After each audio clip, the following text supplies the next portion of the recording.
Hey there friends, it's me Peter, and welcome to another edition of Peter's Storytime High School Edition.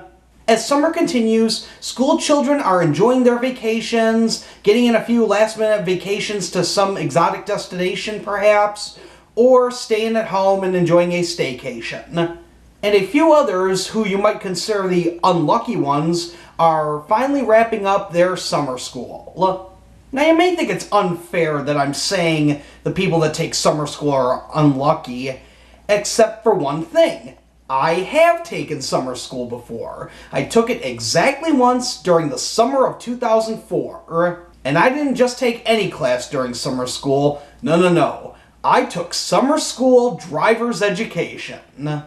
As many of you know, my birthday is September 2nd, so when I was in school, I was one of the oldest kids in the grade. So because I was one of the oldest kids and would turn 16 before most of my other classmates, my mom decided it would be a good idea if I took summer school driver's ed. That way by the time I turned 16, I could go and get my license right away. So with barely a week to enjoy my summer vacation, my mom drove me to New Trier about a week after school ended, dropped me off, and I went inside to start my driver's education experience. The department chair basically went over all the rules, explained what our schedule was going to be, and told us what was expected of us. Now, it's been a while since I've taken driver's ed, obviously, so I don't really remember it that well, plus I've tried to block out some of the memories. You'll find out why in a moment.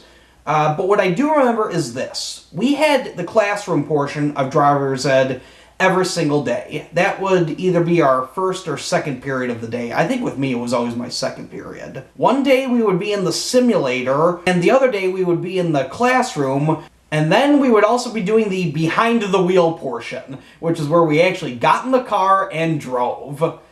Oh boy, that was the most nerve-wracking part. Easiest part, though, was the simulator. New Trier's simulator machines are pretty old at the time. I suspect they were probably installed before the 70s, maybe even in the 70s, I don't know. It still worked, though. It still gave you an accurate depiction of what you did when you drove. And I don't really remember too much about the simulator portion, but I do remember I enjoyed it. Then there was the classroom portion, which is where we needed our textbook for. This is where we basically went over the rules of the road, talked about what we should and shouldn't do, and we saw a couple movies. Boy, those were fun movies. The one I remember the most is the one that showed footage of an accident, including a guy's severed arm sitting in the middle of a roadway. Boy, 2004, that was how many years ago? That was going on 13 years ago. I still vividly remember that lowered arm just sitting there right in the middle of the roadway. Boy, I never want to see that again.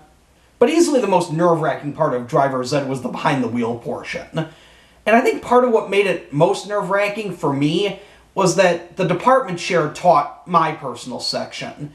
And he was not actually a driver's ed teacher. He taught tech ed. But because he was the department chair, I suppose he was required to teach a driver's ed portion. I should also mention that driver's ed, tech ed, and family and consumer sciences were all under the same umbrella department, that being, at the time it was called practical arts, now it's called applied arts. So I think I drove for the first time about 2 or 3 days into driver's ed, and boy was I nervous. It's the first time I'd ever really driven. I mean, I'd driven before. I'd practiced with my parents a few times, but this was the first time I'd be driving with strangers. And in the car with me, it was the teacher, it was me, and then there was another kid. This kid, interestingly, was also named Peter. Now, as I said, the department chair didn't normally teach driver's ed, and honestly, I could tell just being in the car with him. He was incredibly nervous. He never really told any funny stories. He gave off the impression that he was absolutely terrified half the time, especially when I drove. You see, starting off, I was a very, very nervous driver. I remember one time it was my turn to drive first. I drove out of the lot and he told me to turn left and get onto Winnetka Avenue, which is right in front of the school. And I didn't turn, I just kept going straight, and he's like, "Where were you supposed to go?" I was like, "Winnetka Avenue?" He goes, "This isn't Winnetka Avenue, is it?" I go, "No." I ended up going on to Sheridan Road and having to double back. And because he was such a stressful instructor, I really have done my best to block out most of my memories from this. And there's really not a lot about specific drives I remember. I remember one time in particular, we were driving down the road. I think we were practicing how to park on a hill. I don't really remember. And I was driving, and there were two cars parked on either side of the road. So I was driving down this narrow passageway. And at one point, the teacher goes, "Oh, Jesus!" And he, like, slammed on the brakes and was, like, freaking out, like, as if I'd done something horribly wrong, like I was about to drive off a cliff or something. I don't know, was I that close to hitting the car? I thought I was going at a normal driving speed. I was probably going less than 20. I don't know. I mean, maybe he saw something I didn't see. Maybe I just made him nervous. I don't know. But that in particular was one of the memories I still have from driver's ed, as is the day he told me I was a poor driver. Now, I don't remember if this was the same day as the incident where he slammed on the brakes, but at the conclusion of the drive, he would critique both me and Peter on how we'd done. And I distinctly remember him telling me, "Okay, Peter, poor drive," and then he listed a whole bunch of things I did wrong, and I don't even remember what I did wrong, but yeah, that really was not what I wanted to hear as a nervous driver. The two other times I remember driving in his class were when we did highway driving and when we did freeway driving. Highway driving I actually didn't mind. What we did was we went down to the Skokie Lagoons, because that area you can drive 40 miles per hour in. I didn't realize that.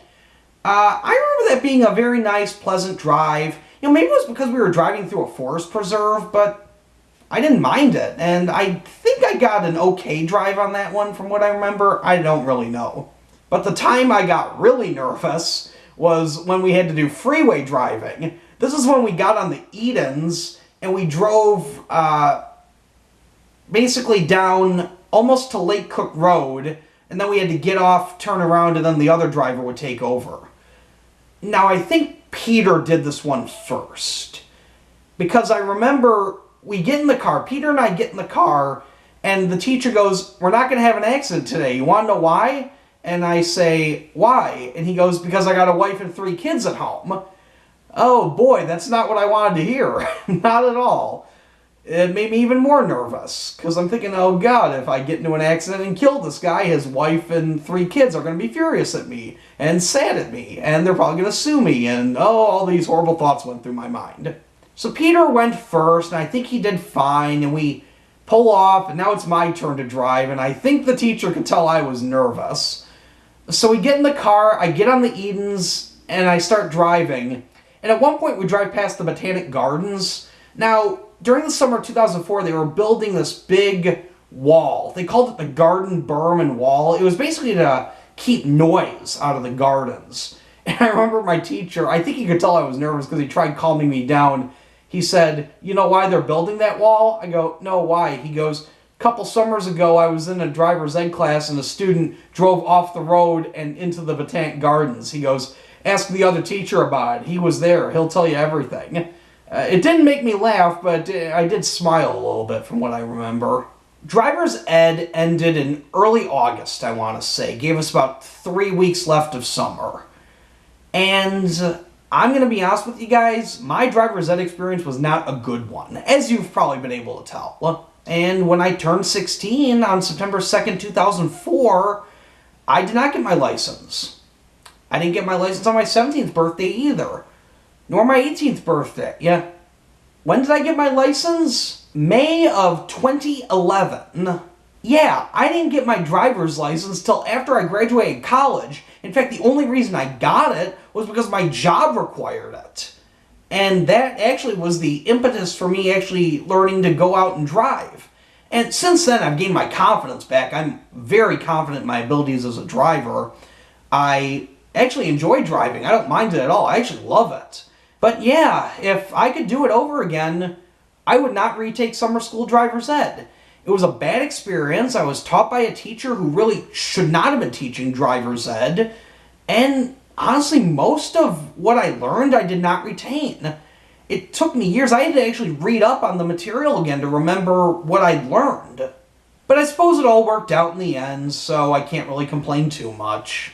Thanks a lot for watching my latest Peter Storytime, my friends. If you enjoyed it, be sure to give it a thumbs up. And if you'd like to see more videos from me, simply click that subscribe button down below. And tune in next time when I do another one of my infamous, or famous if you want to, taste tests. But until then, this is Peter saying see you later.